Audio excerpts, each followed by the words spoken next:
Welcome back to my YouTube channel GK donuts.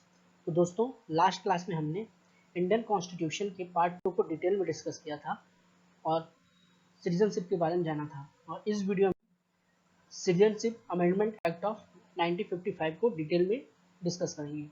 तो चलिए शुरू करते हैं। तो दोस्तों, सिटीजनशिप अमेंडमेंट एक्ट में यह भारत की नागरिकता को प्राप्त करने के लिए 5 तरीके बताए गए हैं, जिनमें से पहला तरीका है by birth, second by decent, third है बाय रजिस्ट्रेशन, फोर्थ है bye naturalisation, fifth bye incorporation. वहीं लूज करने के 3 तरीके बताए गए हैं, जिसमें से पहला है रिनाउंसिएशन, सेकेंड है टर्मिनेशन एंड थर्ड है डेप्रीवेशन। इन सभी टर्म्स को जानने से पहले कुछ इंपॉर्टेंट टर्म्स को जानना जरूरी है। उनमें से पहला है एनआरआई। एनआरआई दोस्तों, हम उन लोगों को कहते हैं जो 180 दिन से ज़्यादा से इंडिया के बाहर रह रहे हों, उन्हें हम एनआरआई कहते हैं। नेक्स्ट है पीओआई, यानी पर्सन ऑफ इंडियन ओरिजिन।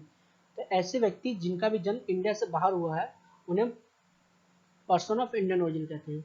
कब तक कहते हैं? तो जब तक कि आप ग्रेट ग्रैंड पेरेंट्स ना बन जाए। एग्जाम्पल के लिए हमें यह समझते हैं, सपोज कीजिए आपको कोई लड़का है जो कि यूएसए में जाके सेटल हो जाता है और वहाँ पे उसने किसी लड़के से शादी की, जिसके बाद उनका एक चाइल्ड हुआ जो कि आपका ग्रेट ग्रैंड चाइल्ड कहलाएगा। और उस ग्रैंड चाइल्ड ने वहाँ के किसी लड़की से शादी की और आपको एक चाइल्ड, फिर से उस आपके ग्रैंड चाइल्ड को एक चाइल्ड होता है जो कि आपका ग्रेट ग्रैंड चाइल्ड कराएगा। तो दोस्तों, यहाँ तक जितने भी लोग हैं वो पर्सन ऑफ इंडियन ओरिजिन कराएंगे। इसके बाद आपके ग्रेट ग्रैंड चाइल्ड का जो भी बच्चा होगा वो पर्सन ऑफ इंडियन ओरिजिन नहीं कहलाएगा। दोस्तों, आगे चलकर 2015 में एक अमेंडमेंट लाया गया जिसमें पीओआई को ओसीआई के साथ मर्ज कर दिया गया था। तो अब ओसीआई क्या है? तो ओसीआई यानी ओवरसीज सिटीजन ऑफ इंडिया। तो ऐसे लोग जो भारत की नागरिकता को खो चुके हैं, उन्हें हम person overseas citizen of India कहते हैं। नेक्स्ट है, अब हम एक्विजिशन के तरीके के बारे में जानेंगे। तो एक्विजिशन का पहला तरीका है सिटीजनशिप बाय बर्थ। तो इसमें हम उन लोगों की बात करेंगे जिनका जन्म इंडिया में हुआ। तो दोस्तों, सिटीजनशिप अमेंडमेंट एक्ट 1955 में यह बोला गया था कि 26 जनवरी 1950 के बाद और 1 जुलाई 1987 के पहले, इस टाइमलाइन के बीच जिनका भी जन्म इंडिया में हुआ हो, उन्हें इंडिया की सिटीजनशिप ऑटोमेटिकली मिल जाएगी, चाहे उनके पेरेंट्स इंडियन हो या ना हो, इससे कोई फर्क नहीं पड़ता था। लेकिन जल्द ही गवर्नमेंट ऑफ इंडिया ने यह नोटिस किया कि हमारे जो आसपास के पड़ोसी देश हैं, जैसे कि नेपाल, बांग्लादेश, पाकिस्तान, उनके जो रिफ्यूजीज या इलीगल इमिग्रेंट्स हैं, अगर उनके बच्चों का जन्म इंडिया में होता है तो उन्हें भी भारत की नागरिकता आसानी से मिल जाती थी।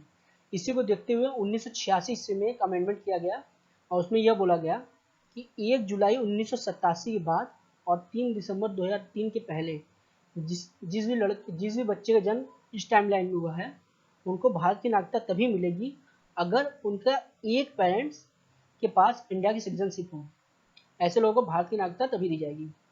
लेकिन इससे भी दोस्तों बात नहीं बनी और फाइनली 2003 में एक और अमेंडमेंट लाया गया और उसमें यह बोला गया कि 3 दिसंबर 2003 के बाद जितने भी बच्चों का जन्म होगा, उन्हें भारत की नागरिकता तभी मिलेगी अगर उनके दोनों पेरेंट्स के पास इंडियन की सिटीजनशिप हो, या फिर उनमें से किसी एक पेरेंट्स के पास इंडिया की सिटीजनशिप हो और दूसरा पेरेंट्स इलीगल इमिग्रेंट्स ना हो। और करंट में यही लॉ लागू है। नेक्स्ट है सिटीजनशिप बाय डिसेंट। तो सिटीजनशिप बाय डिसेंट में हम उन लोगों की बात करते हैं जिनका जन्म भारत के बाहर हुआ हो। तो दोस्तों, ऐसे लोग को भारत की नागरिकता अपने पिता या फिर अपने ग्रैंड पेरेंट्स के कारण मिलती है।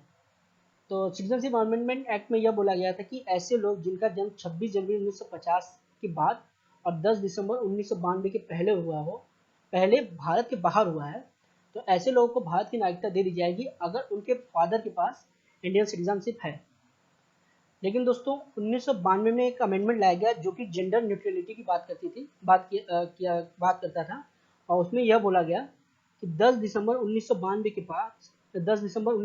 बाद और 3 दिसंबर 2004 के पहले उनका भी जन्म इंडिया के बाहर हुआ हो, उन्हें भारत की सदस्यता मिलेगी, नागरिकता मिलेगी अगर उनके दोनों में से किसी एक पेरेंट के पास इंडिया की सिटीजनशिप हो।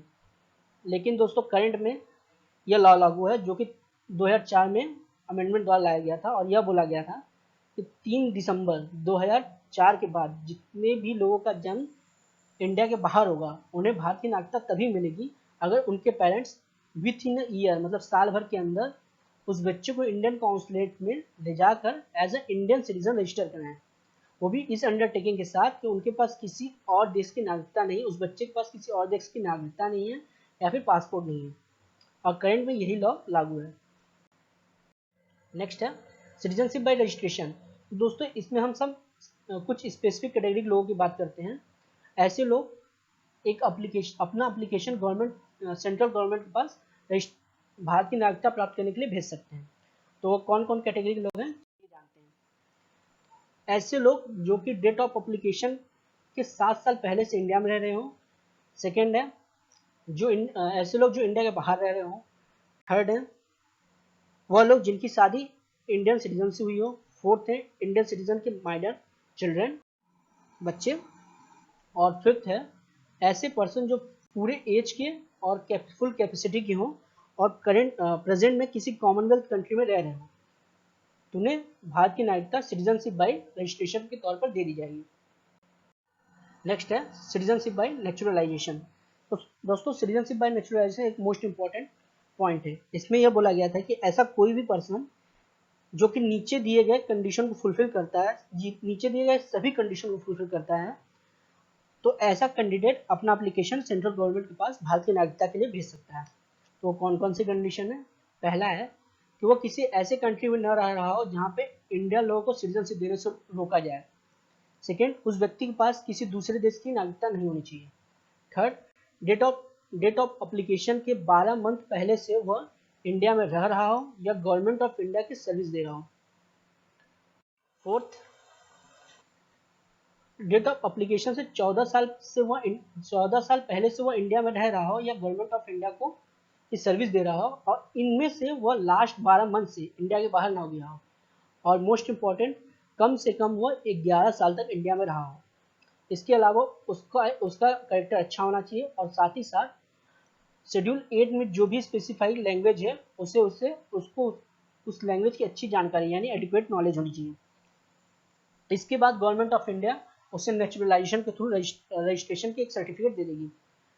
हालांकि गवर्नमेंट ऑफ इंडिया के पास ये पावर भी होती है कि अगर कोई व्यक्ति science, philosophy, art, literature, world peace और ह्यूमन राइट प्रोसेस में अगर डिस्टिंग्विश सर्विस देता है तो ऐसे लोगों को भारत की नागरिकता देने के लिए गवर्नमेंट ऑफ इंडिया इन सभी कंडीशन को वेव ऑफ कर सकती है, मतलब हटा सकती है, या फिर ऊपर दिए गए किसी भी एक कंडीशन को हटाकर उसे भारत की नागरिकता सिटीजनशिप बाय नेचुरलाइजेशन के तौर पर दे सकती है। नेक्स्ट है citizenship by corporation of territory. मतलब इसमें यह बोला गया है कि अगर कोई फॉरेन टेरिटरी इंडिया का पार्ट बनता है तो गवर्नमेंट ऑफ इंडिया एक ऑर्डर इश्यू करके यह बताएगी कि उस टेरिटरी में कौन कौन लोग भारत के नागरिक होंगे।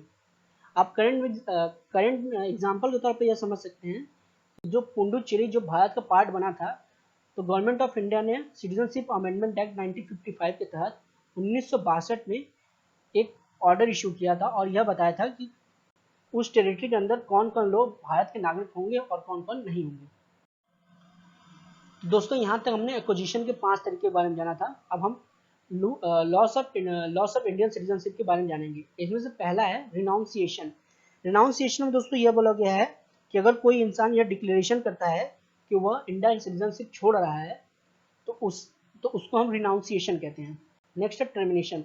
सपोज कीजिए अगर कोई व्यक्ति वॉलंटरी किसी दूसरे देश की सिटीजनशिप को एक्वायर कर लेता है तो ऑटोमेटिकली उसकी भारत की सदस्यता खत्म कर दी जाएगी, इसे हम टर्मिनेशन कहते हैं।